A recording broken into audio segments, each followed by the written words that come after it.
Welcome back to Movie Recaps. Today I will show you a 2014 drama film based on true story, titled Against the Sun. Spoilers ahead. Watch out and take care. In the year 1942, the USA Navy is ready to attack Japan as revenge for what happened on Pearl Harbor by sending torpedo bombers and fighter planes over the South Pacific. On January 16, pilot and Chief Harold Dixon, bombardier Tony Postula, and radioman Gene Aldrich are on a patrol mission when they find themselves separated from the other aircraft and unable to get their bearings. Dixon thinks they should get back to their carrier, but Gene discovers they're out of reception, and they're running low on fuel. Tony drops the bombs in the sea in order to gain altitude, but it isn't of much help, and since they still can't get communications working, Dixon decides he'll make an emergency landing before they lose all fuel and crash. The plane lands safely on the water and Dixon comes out with his life jacket on, dragging the life raft behind him, but his men aren't doing so well. They're having trouble ditching their seats and even almost drown, only managing to get out at the last second, which means they don't get to grab supplies before the plane sinks. Dixon and Gene drop their weapons too, so it's easier for them to float, but Tony is stuck with his. After some struggle, they manage to inflate the raft, although it's upside down. By tying their life jackets together and throwing them over the raft, they create a handle that allows them to pull and turn the raft over so they can finally climb on it. Now they just have to wait to be found. The next morning, Dixon and Gene exchange a few words over what happened, each man indirectly implying the other may have done something wrong.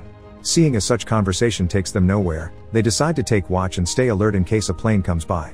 Turns out they're in luck and a plane does fly nearby a few hours later, but it doesn't come close enough to see them, even when they take off their shirts and wave them around as they yell.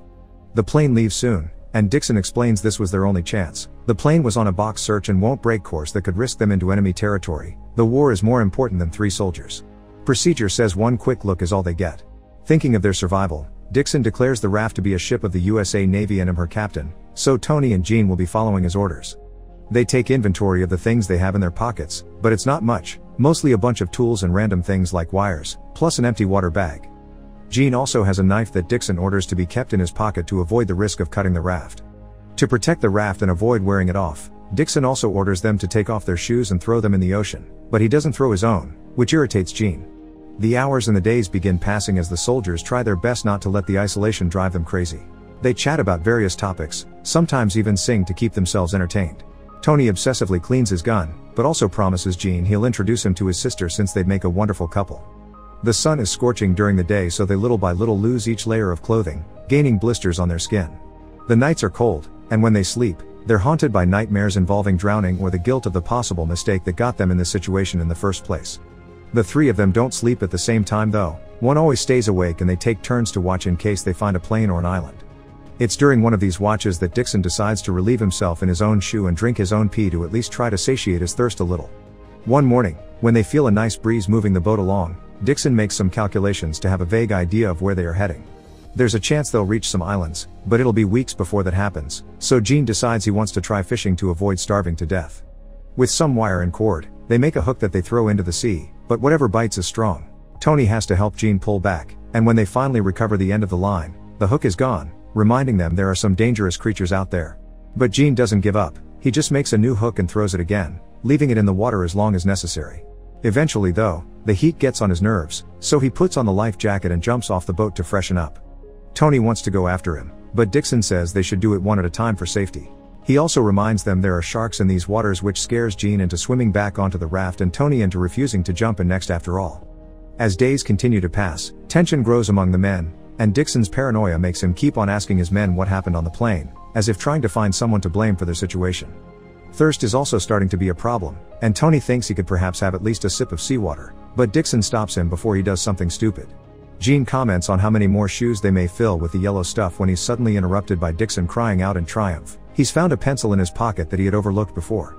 Now he can draw a chart and keep an eye on the direction they're heading. If they want to reach the island, they need to keep the wind in their favor. Using one of the life jackets, some cord, and some wire, they make a sea anchor. This way they can avoid being blown the wrong way if the wind shifts. The other problem continues to be their thirst. Gene teaches the other 2 how to pray and ask God for rain, but it isn't until later in the night that the weather changes. Laughing in happiness, the men collect as much rainwater as they can on their shirts and the water bag. After a week of being adrift, Gene finally gets tired of failing at catching anything with his hook, so he takes out his knife, ignoring Dixon's protests and worry over the raft. After a few random stabs at the water, Gene is successful in a big way. He's managed to kill a shark, which they bring onto the raft and open to eat the little fish it recently consumed. They save the shark meat in their socks to be used as bait later. This little dinner of theirs, though, has some serious consequences, because they keep throwing the shark blood into the sea to keep the raft clean. Other sharks have smelled it and are now following them around. So when one night, a sleepy Gene distractedly puts his hand in the water, it gets bitten.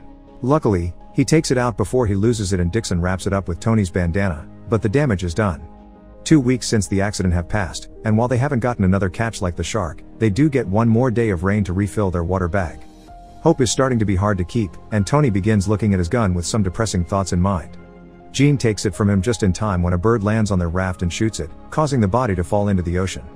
Dixon wastes no time jumping in to recover it, but the bird's blood has gotten the attention of a shark as well.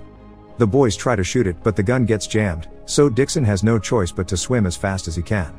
Luckily, he makes it back to the raft before he gets caught, and now they have bird meat to eat, which Dixon thinks tastes like chicken. Since the gun can't be used anymore, Tony throws the bullets in the ocean, sad over what a sign of defeat this could be taken as. On the morning of day 20, Dixon wakes up to discover all 3 of them have been sleeping, so there's been no watch. Gene thinks it's not worth the trouble. It's been 2 days with no wind and the islands aren't coming any closer. He calls out Dixon for his map, not understanding how he could have calculated their position anyway if their plane had been lost and they didn't even know what their starting point had been. He also thinks it's Dixon's fault that the plane got lost because somehow he had flown them out of range. After lots of arguing and yelling, Dixon admits he had been expecting to see islands a couple of days ago, so yes, their course is off. His memory finally kicks in and he remembers what happened on the plane. He had fallen asleep. It was only a couple of minutes, but still enough for them to miss their turn. He apologizes for his mistake, knowing he will never be able to make up for it. A depressing mood falls over the raft, so trying to make things better, Gene picks up the chart and says that while it may not be perfect, it's their only hope to return home. When Tony makes a joke about producing their own wind, Dixon gets an idea. Using Gene's knife, he cuts off the soles of his shoes, which they proceed to use to row. A month after the incident, they finally get some rain again. Except this isn't average rain, it's a full raging storm with lightning included. The waves grow high and aggressive, and they end up turning the raft over. The men fall in the water and lose the few tools they had, including their rowing shoes, but the raft is more important. They find each other by holding onto it, and together with the help of the wind, they flip the raft back on position before climbing on it, huddling close for warmth until the storm passes. The rain is gone in the morning, but the men are too tired to do anything else other than laying down. Having lost all hope, their conversation turns depressing. They discuss what to do with the body if one of them dies, since it could be food, remember the people at home that believe them to be dead, and make Dixon cry when Tony and Jen say they wouldn't have sent him to court-martial for his mistake.